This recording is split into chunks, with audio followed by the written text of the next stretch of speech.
Good morning, all, and welcome to our virtual panel titled The State of the Federal Government and Affordable Housing. My name is Jessie Casella, and I'm an associate attorney at Klein Hornig, and I will be our moderator today. I'm joined by a panel of superstars and federal policy experts, including Celia Smoot, the Vice President and Senior Development Advisor of the National Affordable Housing Trust, Andrea Ponzer, the President and CEO of Stewards of Affordable Housing for the Future, and Priya Jayachandran, the President of the National Housing Trust. Because we have a lot of material to cover today, and because you all already have our panelists' full bios in your conference materials, we are just going to jump right in. So I think it goes without saying that for the last few weeks, all of us have had the same questions on our minds. What happens now? What do the results of the election mean for affordable housing? What can we do to make sure that the new administration prioritizes affordable housing? Of course, these are really challenging questions, but I know that this panel is up for the challenge. So today we're going to break down those questions into smaller, somewhat smaller, digestible chunks, focusing on the next 2 months, as well as the first 100 days of the new administration. And of course, we'll also talk about current and future COVID-19 relief. And I should say, for folks who want to ask questions of our panelists, you can go ahead and submit those in the Q&A box, and we will do our best to address them as we go along. So let's jump right in. Let's start with the first 2 months first. So the Biden-Harris transition team is already hard at work, planning and prioritizing for the new administration. And I know that you all have already been involved in discussions with the transition team. So what can you share about the key housing priorities of the new administration? So I'm happy to start. While I think most conversations that the agency review teams have been having are off the record, there are some stated priorities of the administration in general, and around COVID relief, of course, and economic recovery, racial equity, and climate change. And so folks thinking about transitions, particularly at HUD and in the housing space, are thinking about the levers to push in all of those spaces.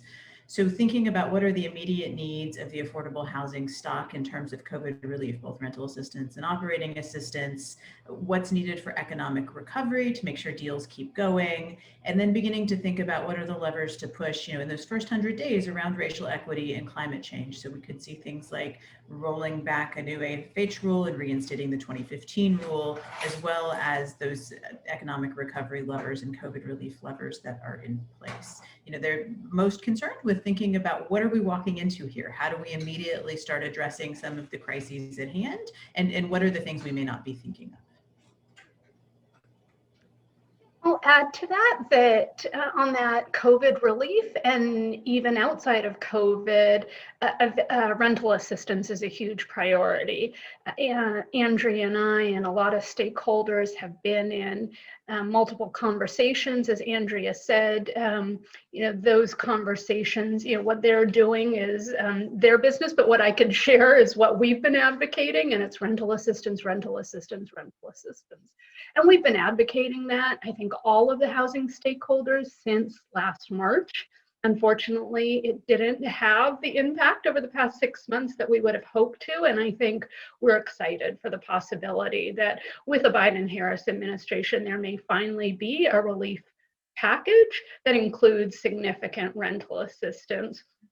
I think you will likely see some sort of an extension early on of the eviction moratoria. I think we and a lot of others have argued that rental assistance is more the answer than an eviction moratoria, that we completely understand the appeal of eviction, and obviously that's terrible, but the answer really is rental assistance, and rental assistance can help obviously residents, but it helps owners and lenders too, who are also suffering. Not going to make the argument that they're suffering more, but really that rental burden is having a cascading effect on the entire housing finance system.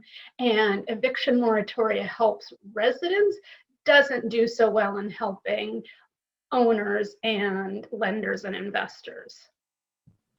And I'm going to take it to a very different twist, because Andrea and Priya kind of gave you a lot of the kind of substantive stuff. But some of the things that I've actually been really concerned about, I know a lot of the industry folks have been concerned about this issue, which is the lack of bodies at the agency to actually push and do the work. And so one of the things that I've had a discussion with some folks in the transition team was really about ways that they're going to make a concerted effort to really staff up the agency with housing professionals who are committed to the issues, but also actually really understand and know the issues.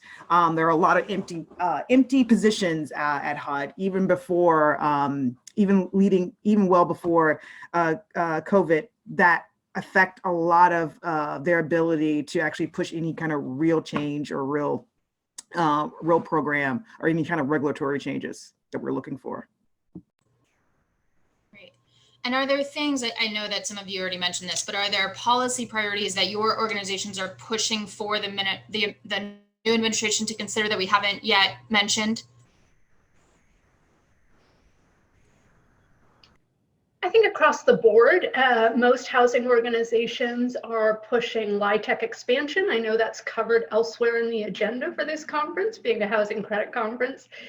I think that there is universal support for expansion of the housing credit, really less about the credit and more about the need to spur new construction and preservation of affordable housing, and the housing credit being our best tried and true tool.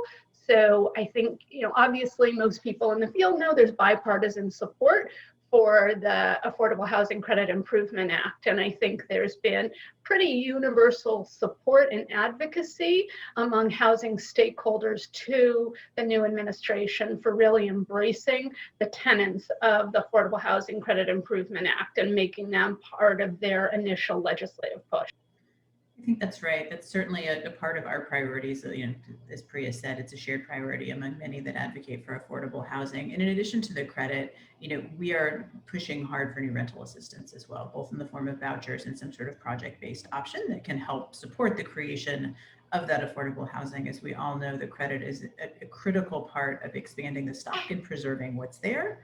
But we need, in order to serve the lowest income people, some subsidy to go along with that.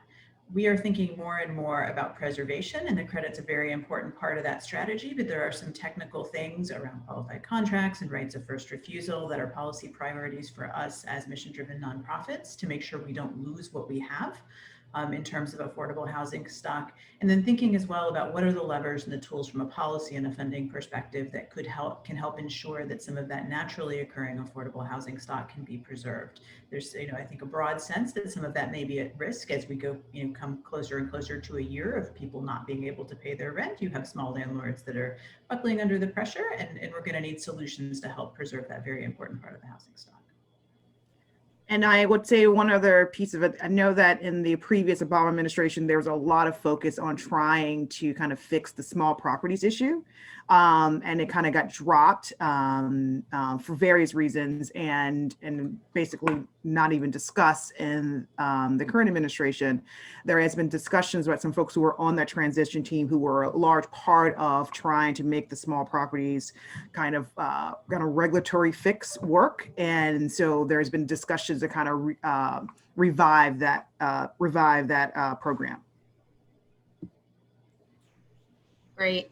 So let's stick with the next 2 months before we jump into, the first 100 days of the new administration. Are there things that we should be thinking about in the next 2 months before the inauguration? Are there any key housing developments that we should be watching for between now and Inauguration Day?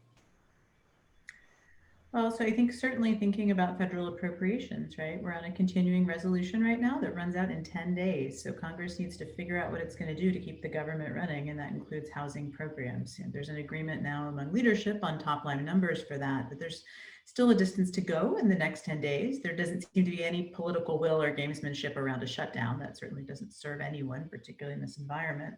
But I think that's a very critical thing to watch. If you go into a longer term CR, we start to worry about, well, is there enough there to continue to renew rental assistance contracts even with a CR? You start to get into anomaly land of, does this year just cost more than last year? Can we run this year's programs on last year's dollars? There's also continuing talk. There's a bipartisan group of senators that's pushing again, saying, really, could we get some sort of coronavirus relief or COVID relief package moving before the end of the year? There's still a lot of distance between the two parties on how big of a package that would be. Everybody says we should do it, but there's an order of magnitude in how big it should be. And so I think that's worth thinking about as well, particularly as we come to that at the end of that eviction moratorium, because before we see a new administration, we will see the end of that moratorium and the beginning of the many problems that will bring. I think all important things to pay attention to. CRA is going to be a topic elsewhere. And there is a CRA proposal out there from the Fed. So that's another thing to keep an eye on.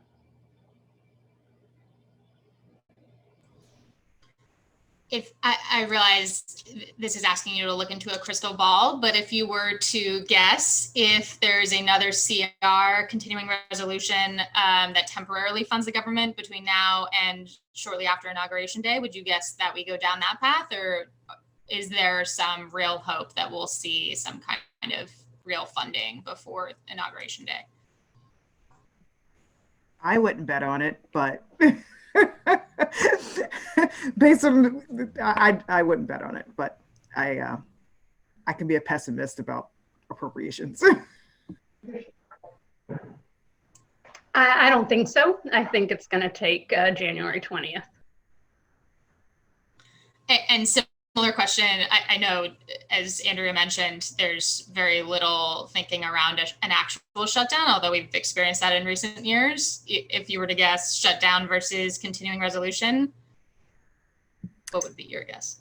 I'm thinking it's going to be a CR, just based on just discussions we've had with folks who are actually at the agency. Usually if they're anticipating that, they start letting like the senior folks in the agency prepare for it. And they haven't done that. They haven't really like started like preparing themselves for just in case this happens. And two, as you know, as Andrea said, there's just not a lot of political gameship to around a shutdown. It's not going to help anybody, either party. I agree with Celia. I agree.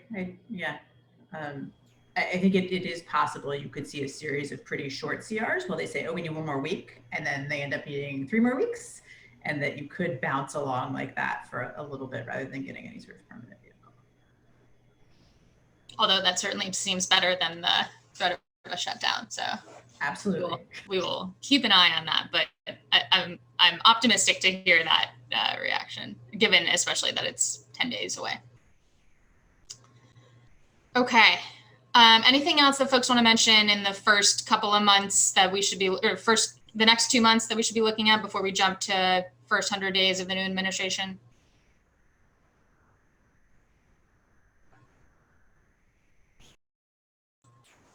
Okay, then let's talk about Inauguration Day and the first 100 days after that. There's a lot that needs to be done. So I'll just start off. What key federal housing policy developments should we expect to see from the new administration within the first 100 days? What would be, what are the tops of the list? I know we've covered some of them, but what do we see first? I think, Priya mentioned the eviction moratorium. I think you'll see very swift action if something hasn't happened by Inauguration Day to extend that moratorium.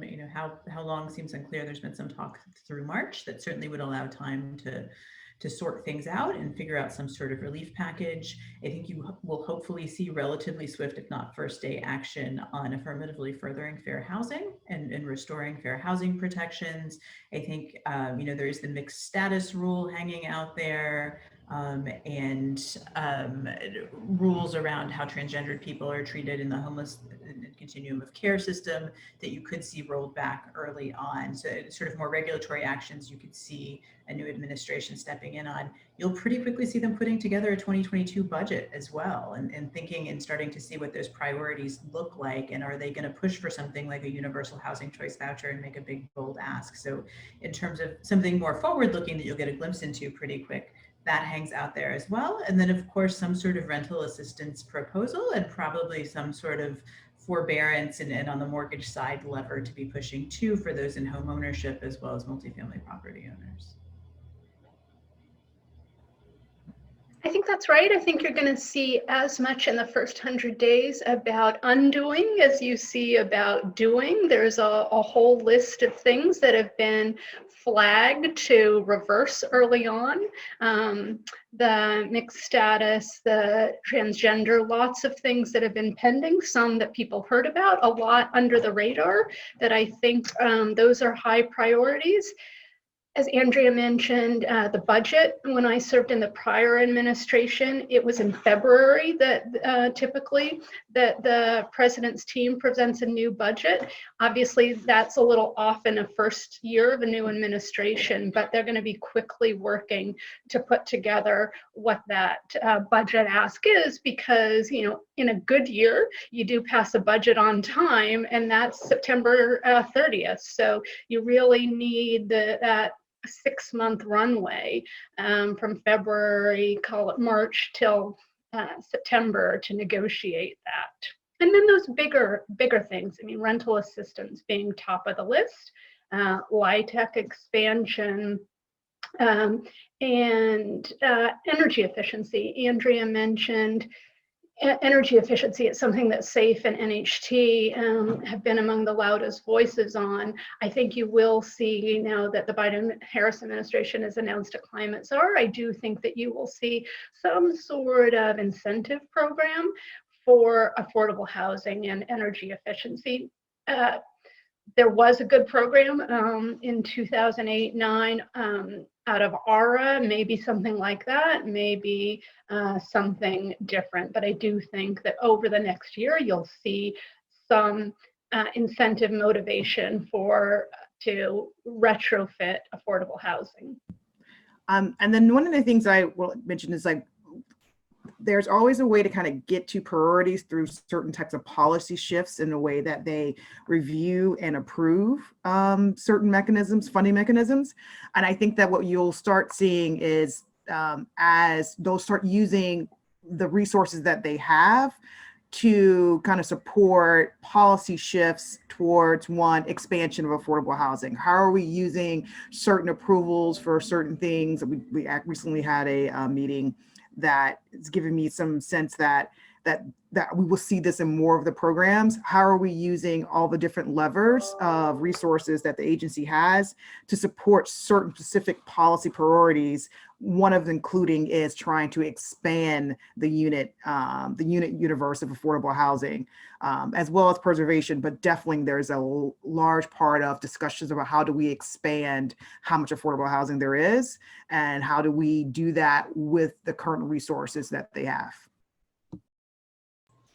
I think that's a great point. I think you will see some of, expedited processing and kind of very administrative things happen pretty quickly on the energy efficiency side. It could be something like the Better Buildings Challenge of, are there pieces there that can be updated or refreshed and done really quickly while we pull together resources for more robust retrofit programs and other ways to advance priorities.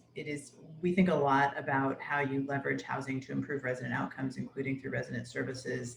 It's a place as a policy priority. We are looking forward to working with HUD more on to say, what are the administrative things you can do to really leverage housing to improve health and other life outcomes through things like how you process rent increases and how you think about the value of some of these things. So it doesn't require Congress, just requires folks in the building with commitment and know-how to be thinking about how they use their power.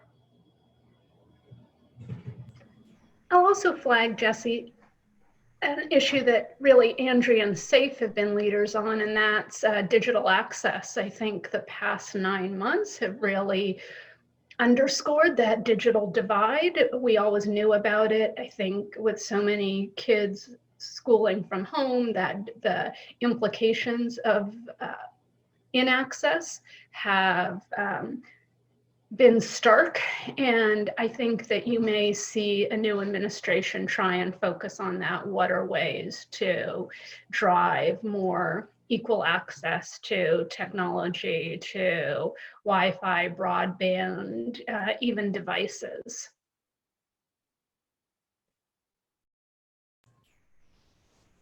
Great. That's a lot of priorities, but I think the combination of levers and resources will hopefully help that get off the ground quickly.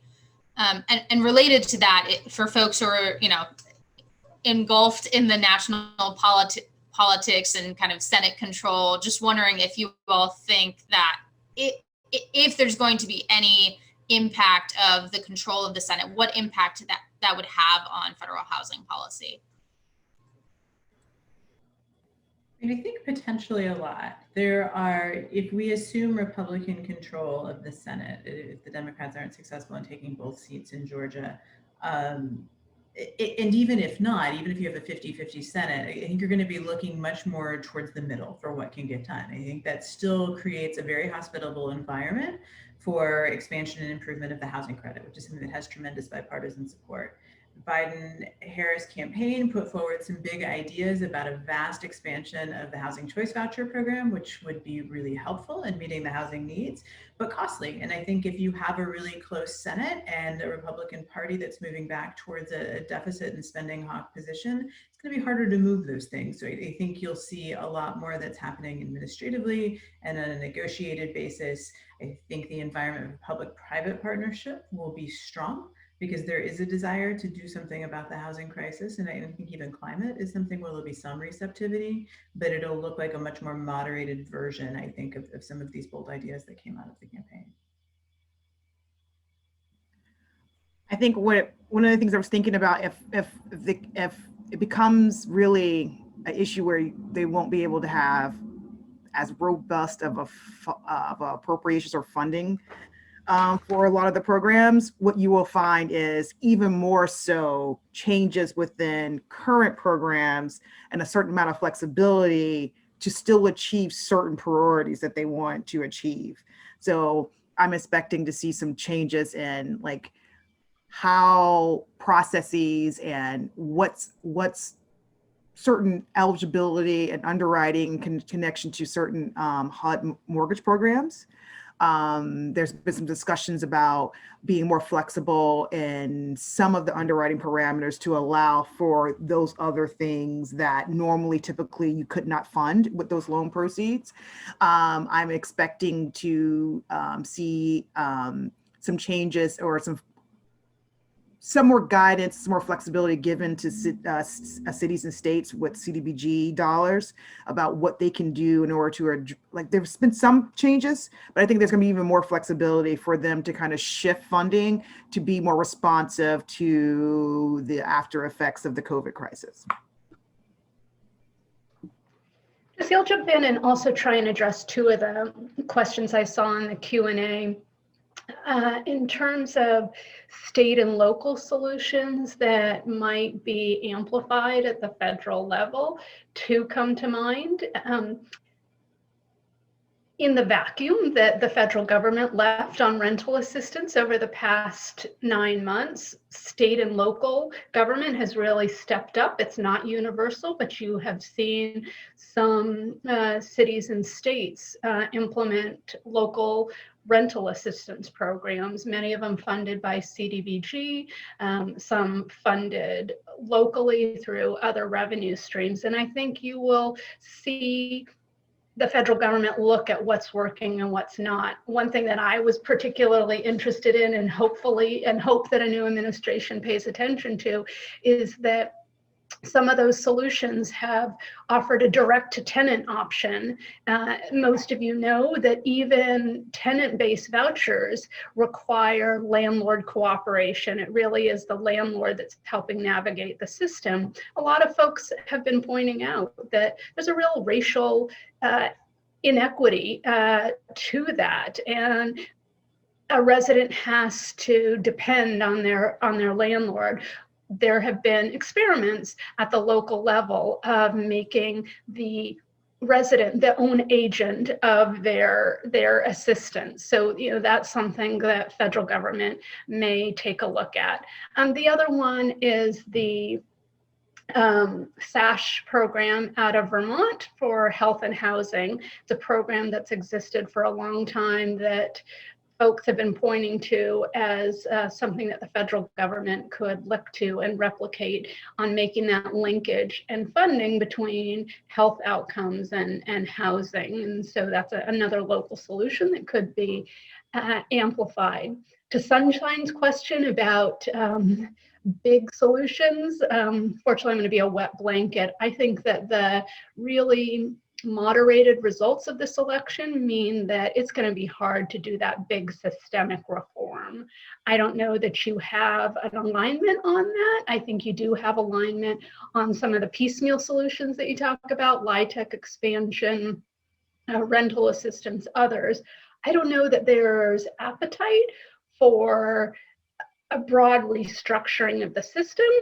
I don't have any insider knowledge, but just based upon Biden's early picks for his administration, it seems like he's kind of playing it safe and trying to appeal to the middle, people who are tried and true, people who Republicans can embrace. So doesn't lead me to believe that you're going to get that big systemic reform this go around.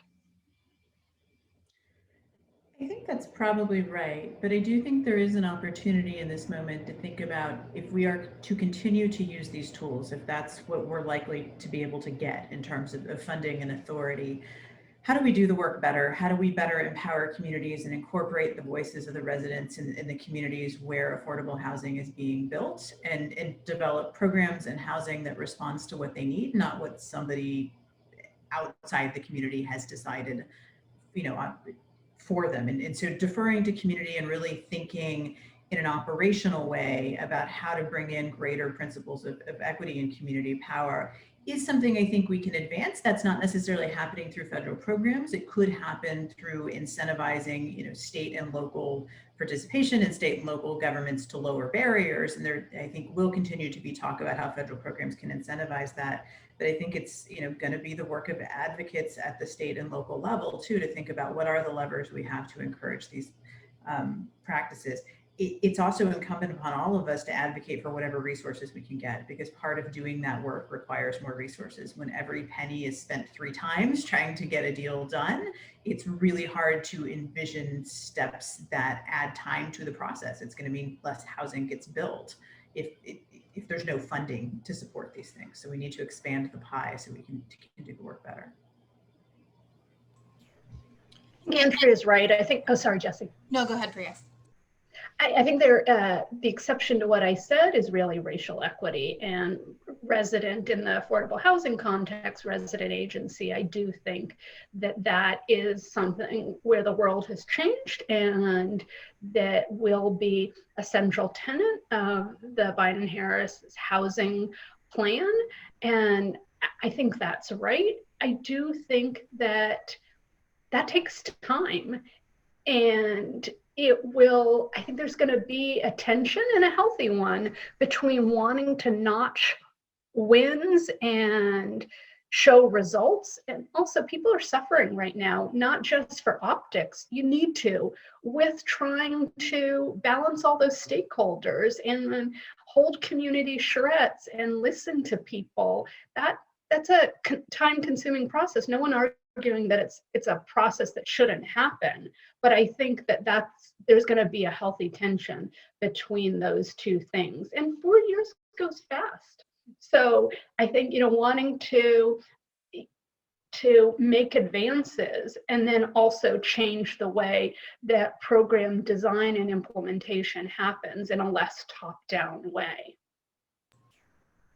Yeah, and speaking to racial equity in particular and lifting up resident voices, are there opportunities that you see for advancing racial equity through federal housing policy, in addition to what states and localities and communities are doing on the ground? I think some of them are obvious and some are less obvious, and some are also not necessarily linked to race, but there's a racial component. You look at energy efficiency or the digital divide. Those are disproportionate divides between that Black and Brown Americans face when you look at who's living in affordable housing, who's living near incinerators. There's I'm trying to remember the name of the young woman in Baltimore, a really young activist who, has drawn attention to why is it that Black and brown communities are living near, toxic and polluting sites. The energy efficiency and resilience.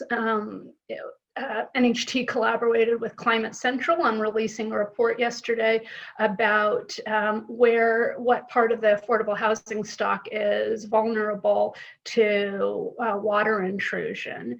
And it's a huge amount, and people assume that it's in Texas and Florida. It's high concentration in the Northeast, and who lives in those properties?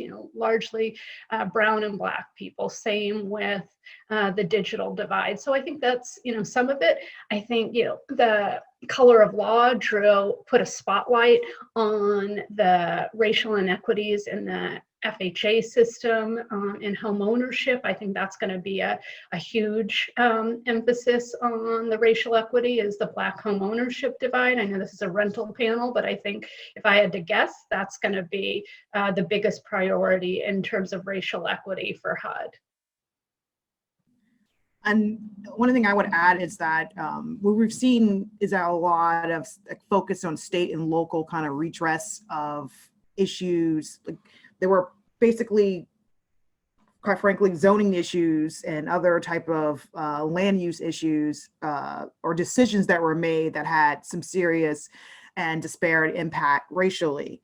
And there's been discussions about how to support state and local municipalities as they try to address those issues. And is it possible utilizing not only, I guess, general dollars, but also some of the federally appropriated dollars as well? And we've seen cases where there's been some discussions about that, and there's one particular person on the transition team around housing that is very focused on that issue. So I am anticipating and hopeful that that will be something that also will be a part of a priority for the agency.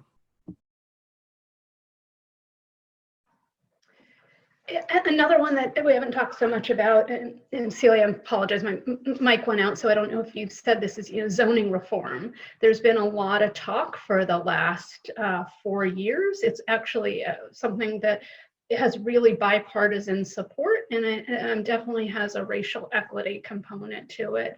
And it's one where traditional politics don't fall along traditional lines.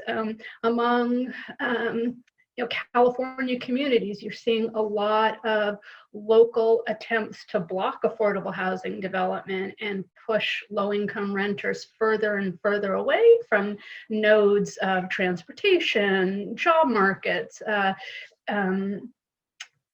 access to good schools.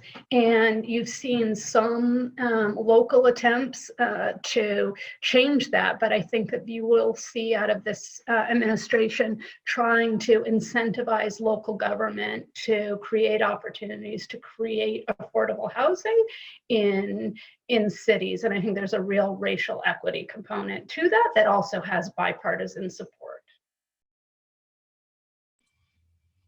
And one last thing I would mention, and that Priya and Andrea made me remember this, and that was that there's been a lot of discussion about a lot of the kind of local advocacy work that's happened over the last couple of years, especially very recently around kind of racial and equity issues.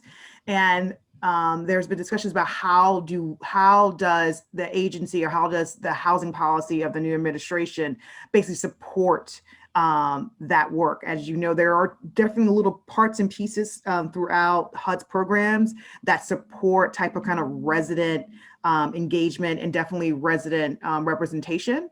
And then there's certain state and local programs that really help and support kind of resident ownership.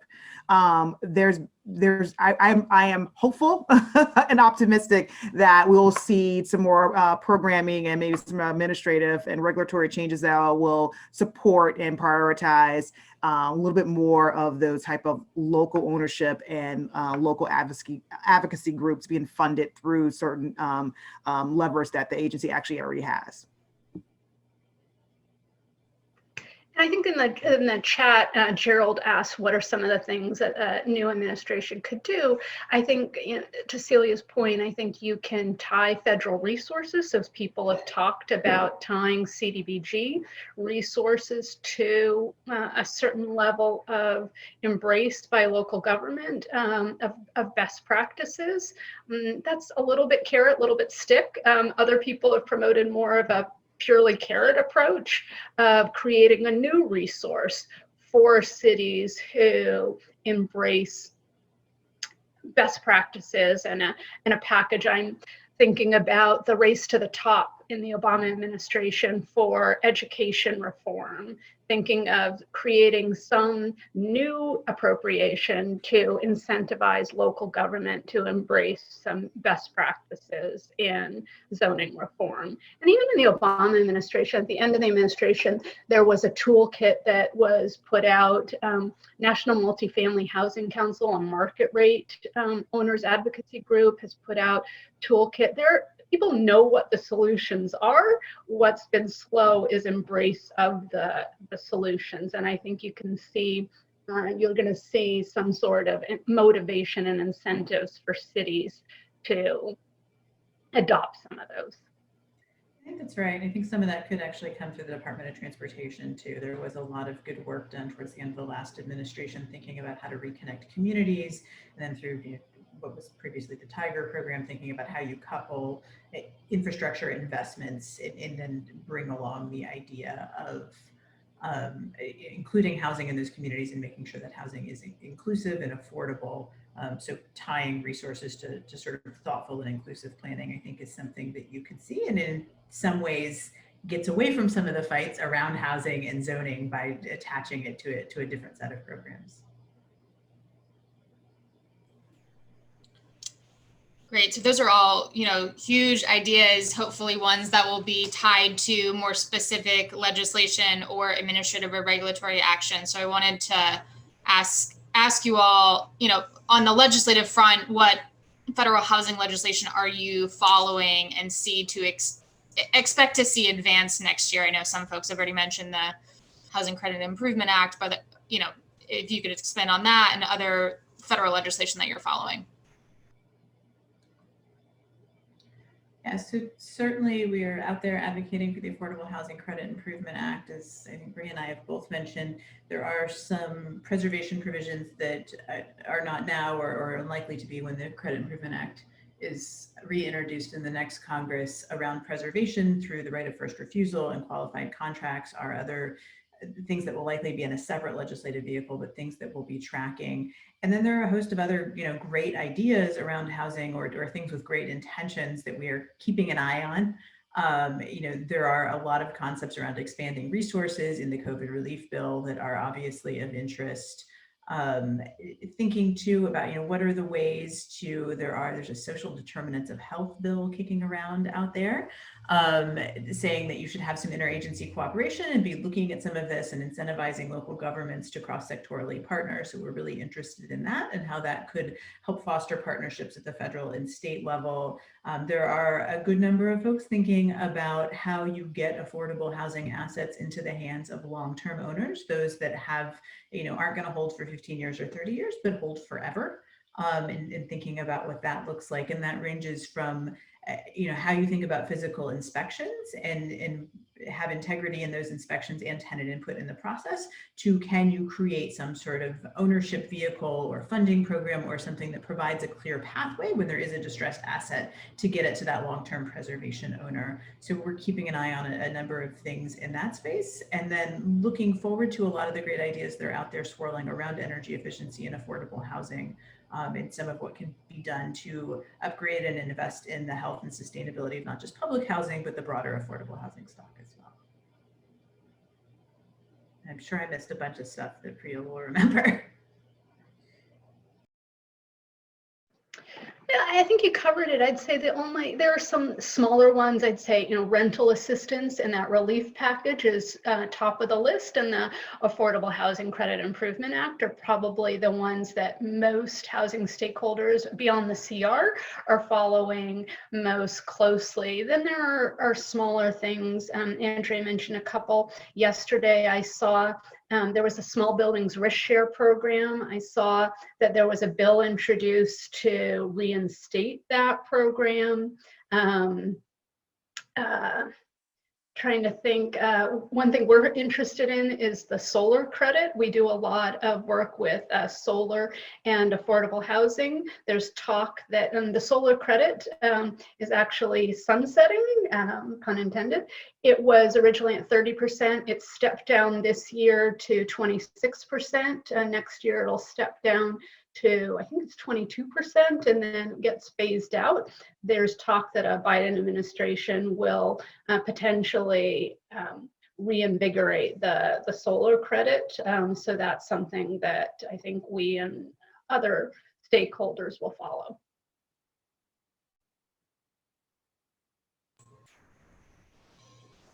Great. So I know that we, checking the time here, I want to make sure that we dig more into the COVID-19 relief and what is expected there. As folks have mentioned, many residents are still struggling to pay their rents. Many owners have been forced to defer maintenance in their properties. As we think about rental assistance and COVID relief, what type of financial relief do you expect owners and residents to be able to receive, and how do you expect that relief to be distributed? Will it be something along the lines of what we've already seen, or are there thoughts from the new administration on how to get that money out faster and work in a more targeted way? So, I think part of the challenge in this, if we assume that we need rental assistance and that we're not just going to see more sort of cash transfer through enhanced unemployment, and I think certainly we need some sort of bold investment in rental assistance in addition to some additional enhanced unemployment or relief benefits to people, because there's so much need and there are people that aren't covered by those cash payments. The scale of this is so large that there is no delivery system that's just really ready to go as is. And we've seen that in trying to push out the sort of robust ESG appropriation that was made available through CARES. So there's been a ton of discussion around DC and elsewhere about what is the appropriate program to put that out there. And reasonable minds can differ about whether it's ESG, whether it goes through public housing authorities or state housing finance agencies. I do think for expediency, you'll see it go out through an existing program, and it's pretty unlikely you'll see something brand new stood up. In terms of owners assistance, SAFE together with HPN, NeighborWorks, Enterprise LISC, and a host of other nonprofits have been advocating for a home program as well that would provide that flexible operating assistance to owners, particularly of affordable housing, with the idea that some of that could be administered by a state housing finance agency that may be better suited for reaching tax credit properties. Again, that there are other thoughts on how you could deliver that type of assistance, that perhaps it should go out through something that looks through Treasury, something that looks more like a PPP program designed for housing. So I think using existing vehicles is what is likely to happen, and the scale of this sort of depends on what are the pieces, what's on the plate, how much is there in terms of other assistance, how much are we trying to solve the whole problem through rental assistance, and is HUD going to go back through? We saw some supplemental appropriations to help Section 8 properties and 202 properties. Are we going to push it all through one program, or are we going to provide additional subsidy dollars in some places and then push home dollars for tax credit properties and other things? So I know that's kind of a non-answer, but I think looking to the existing programs, I think it's quite likely you'd see more go through ESG because that's what happened last time. But there is some concern about how quickly that money went out the door. I think that's right. I think for the most part, the housing community has been aligned in the priority and advocacy for rental assistance. I think that where there may be differences of opinion is in what's the best way to deliver that assistance. I think in the Pelosi bill that unfortunately didn't get very far, what won, so to speak, was putting all the money on one vehicle, ESG. I'll share that I think that there's a universe of folks, and we're among them, who believe that that's not the best approach, that no one system, all of these systems are old. And Celia's earlier point, you've seen a decimation of HUD staff over the last 4 years. Putting money on any one system, we think is risky. And a lot of people point to ESG because it was successful in 2008. What you often don't hear is that the total amount that ESG pushed out over 2 years was under $2 billion. We're now talking about $100 billion. You can't just scale up by a factor of 50. And I think to Andrea's point, I think there are a lot of us out there who are saying you need to put money on multiple vehicles, ESG, home, CDBG, PBRA, PBV, others, 202. 811, and put it in different areas, understanding that all of these vehicles are old and clunky and have capacity issues. And really, it's a diversification strategy so that if one is creaky, hopefully another can balance it out. And I think one of the things I wanted to add to the discussion, and I agree with everything Priya and Andrea is saying, is that there's a sense of when you're looking at the different, because really rental subsidy, rental assistance is definitely what the priority is going to be. The question is, like, as you look at the different programs, some of them are rental assistance programs that are infinitum, so that these things will continue going forward. But then there's this discussion about what is it was needed for any kind of short-term assistance, or short-term relief for families that are not intended to be a long-term receiver of rental assistance. And that particular question is what really seems to create the rub on how you deploy that capital. Improving it in forms of PBRA and PBV and all that, those are definitely programs that are built to do that. And there are a lot of players around deploying that capital. But those are programs that are designed to continue on. But we're talking about short-term rental assistance for families, which is why there's just seems this push to go to ESG, because it seems to have this short-term function in it. However, that program is not built for this scale at all. There's been some discussions. I know there's been several folks within the industry who've really pushed trying to look at what we've done in terms of like housing and kind of rental short-term voucher assistance for people as a reaction to disasters as a way of addressing it, in which you'll be looking at, FEMA and HUD as a resource to try to deploy that capital. And as some of us, I was reminded that I am getting a little older, because I keep saying, oh, all of us remember through Katrina. All of us do not remember that. But those of us who worked during that time and worked through a lot of the kind of like emergency programs that were created for that, also realize how clunky that was as well. So I think that there's going to be a continual discussion about, I think there's an agreement that there needs to be a subsidy, but there'll definitely be a continued discussion about how to deploy that capital. And then this kind of like break between, what is it for a short-term deployment of this resource, and what if it means to kind of build out and optimize the resource for kind of ongoing program assistance. And Celia, to that last point, many of the programs that have been mentioned so far in terms of getting funds out the door are ones that get funds to the owner, and then funds flow from the owner to the tenant. To the contrary, a lot of the disaster relief funds end up going directly to the individual. Is there something that can be learned there? Is it worth looking at that aspect of disaster relief funding? Is there something that can be learned there for housing relief? And so that's actually one of the reasons why one of the proponents of using that vehicle was the fact that it wouldn't rely on just an owner kind of raising their hand saying, okay, let me participate so I can get some assistance to the families. This allows actually the family affected financially affected by the kind of after effects of COVID to be able to raise their hand and get to a resource. The problem is even that does rely on a more robust kind of like federal response, and the scale of Katrina. This is the one I keep going to because it's the one that I vividly remember, like being very frustrated about the process. Was a much smaller scale. So, you know, we think ESG, we think this kind of FEMA kind of voucher, disaster recovery kind of response.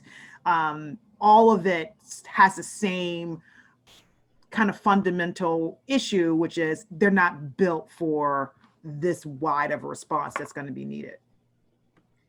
I think what it really highlights is whatever the delivery system is going to be, it needs to have multiple pathways, a way that a resident can come in on their own and have agency and privacy about how they go about things, as well as an efficient delivery system where if a landlord has a concentration of people, the landlord can come in and create an efficiency by processing in a batch.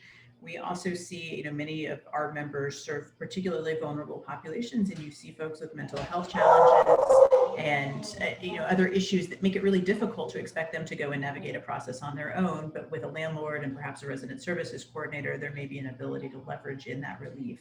So I think providing something that has sort of multiple doorways or pathways is an essential part of a solution that works. And the other piece about FEMA is understanding that you don't want to tie it to a particular place because folks are in a moment of flux. And this is requiring some movement. The best thing for a family may be to get this assistance, but still, seek a housing situation that's different than what they have in this moment. Maybe it's moving closer to a grandparent or just to a different location in pursuit of work. So a system that is flexible for families, both in pathways into the door and where it helps them remain housing stable. I agree with Andrea. I think it's not cut and dry, and I think that there are some residents for whom accessing assistance directly will be meaningful and helpful. For others, they're navigating multiple systems right now: unemployment, food assistance, others. Having their landlord help them and navigate the system is actually helpful and beneficial. So having those multiple pathways, but I think that goes to a broader point, is that rental assistance helps a lot of folks, right? I mean, obviously we want to focus on the residents, but residents are not monolithic. There are lots of different types of residents. Their risk profile is different. And then you've got owners, Andrea's members, and we're one of them, who are also trying to do the right thing right now and struggling, and lenders and investors like Celia. So, and rental assistance helps all of them. So I think ESG is really targeted at the most vulnerable, the people at risk at homelessness, and clearly a high priority, but not everyone who needs rental assistance is at the brink of homelessness. There are people who are working but just seeing their wages decrease that need rental assistance, so may not be on the brink of homelessness.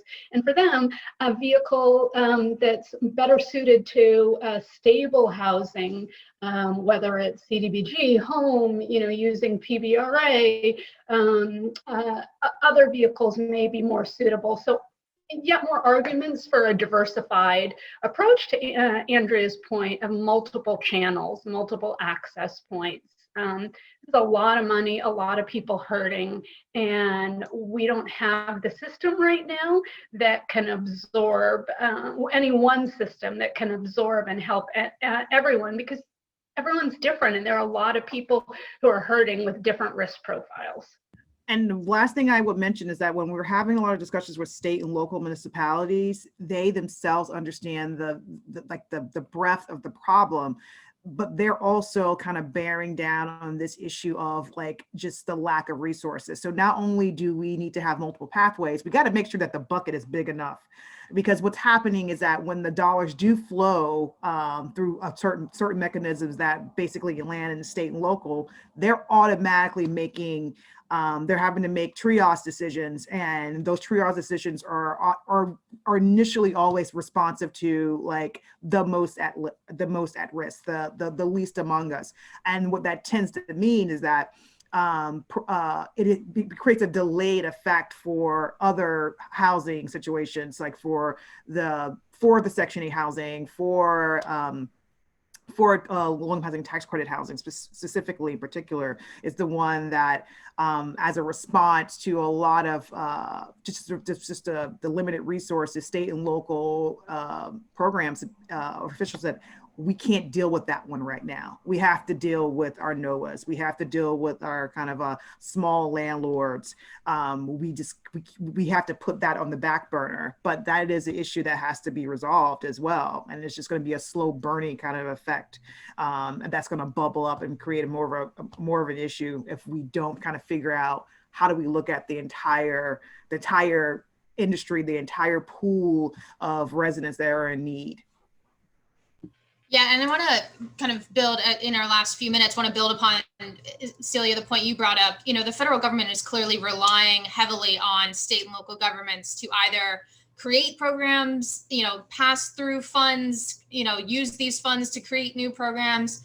So, you know, in places like Virginia, you know, there's qualified allocation plans and other resources that the state has at its disposal to help, you know, its levers to help pull. So from the federal perspective, what can states and localities be doing to help, you know, align their priorities with those of the federal government? I mean, initially, I would say that there's been this, unfortunately, kind of politicization of, I can't pronounce that word, I'm from South Carolina, about how to support state and local governments. I think that particular issue shouldn't be a party issue. I mean, it's no matter what the politics of any particular state or locality, the lack of resources and the lack of tax revenue does affect their ability to do the things that they're supposed to do. So if anything, I think that state and local governments as a combined, you know, at their combined constituencies, you know, the Conference of Mayors, the Conference of Governors, wherever it may be, actually vocalize that this issue of support to state and local municipalities is something that's definitely necessary in order for those state and local municipalities to actually be true partners to the federal government as they're trying to deploy funding or are trying to create programs to meet these priorities. If the state and local governments don't have funding, they don't have money, they don't have staff to do those programs. I think that's really important. I think the second thing to think about with state and local municipalities as they're trying to look at and think about what they can do is that a lot of innovation has definitely kind of been created in the last couple of years because of the kind of resource limitations that's been out there for housing. I think that that with additional resources, that some of that innovation can be expanded.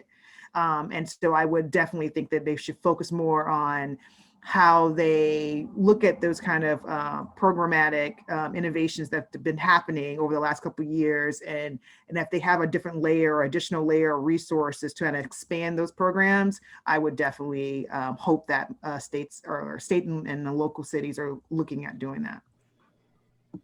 Yeah, to build on that and it'd be really concrete, there are still QAPs that have some sort of local approval or contribution requirement, where in order to get an allocation of tax credits, you need the approval or a support letter from local officials, or you're given more points if your local government is supporting a project. And that can be great when they're lining up and providing more resources, but it can be a tremendous barrier to creating housing, particularly in high opportunity communities.